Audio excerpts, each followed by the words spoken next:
Human trafficking is considered the fastest growing crime in the world, with profits as high as $34 billion. There are human trafficking victims right here in the valley, and many of them are underage women. The county is targeting this crime. It's a multi-agency collaboration to help free these victims from their circumstances. I'm from Pasadena, California. Wonderful two-parent home, a lot like the Cosby family. Meet Rachel Thomas, a confident woman who grew up in a happy upper-middle-class family. Her perfect life took a turn in college. I just turned 20 years old, and I was just at a local college lounge hangout type place when a man approached me, and he said he was a modeling agent. But that modeling agent actually became her pimp for the next 10 months, coercing her into the underground world of human trafficking. He began forcing me to have sex with buyers. Thousands of other victims like Thomas share a similar story. According to a task force in Riverside County alone, nearly 200 people have fallen victims to human trafficking in the past 4 years. But this number could be much higher. It's really one of the most underreported crimes we have.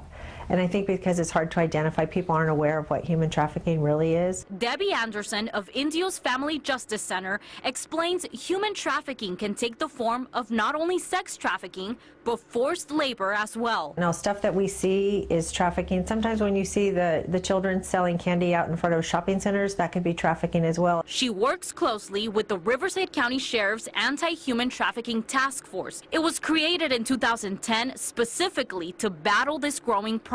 We knew about human trafficking, but the more that we got into it when our Sheriff's Department did a task force, there's a lot that we didn't know. Anderson says one of the common signs of human trafficking is grooming, gifts, and attention in the beginning, when perpetrators try to gain a victim's trust. Then it can turn violent. When I tried to get away, he said he would kill my parents, he would open lines of credit in my name, he would come to my apartment and kill me and my roommate, all kind of threats. Fear cripples victims and entraps them into this modern-day slavery.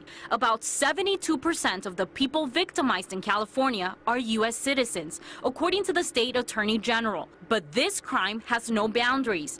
California's international border is a prime location for traffickers, many exploiting their victims into agricultural labor. Human trafficking is considered the world's fastest growing crime, second only to drug smuggling. It's because it's a resource that can be used over and over and over when you have a person as opposed to a product. While most victims are young women and children as young as 11, anyone can fall victim. But they're not alone here in the valley. Safe House of the Desert, located in Thousand Palms, offers shelter and outreach services to at-risk youth, some of them human trafficking victims. More often than not, they fall into depression. I know I had made a few suicide attempts, which were unsuccessful, thank God, and that's what hopelessness, that's where it'll lead you. But Thomas says there's hope. She started her own organization, Sower's Education Group, in which she travels across the state to teach others of the dangers of human trafficking. Now what's most therapeutic for me is doing what I do, is spreading awareness and helping other survivors and helping other people not to become victims. California's first anti-trafficking law was passed in 2005. It makes human trafficking a state felony. Since the law was introduced, there have been thousands of investigations, more than 400 arrests, and 100 convictions. Gitzel Puente, KMIR News.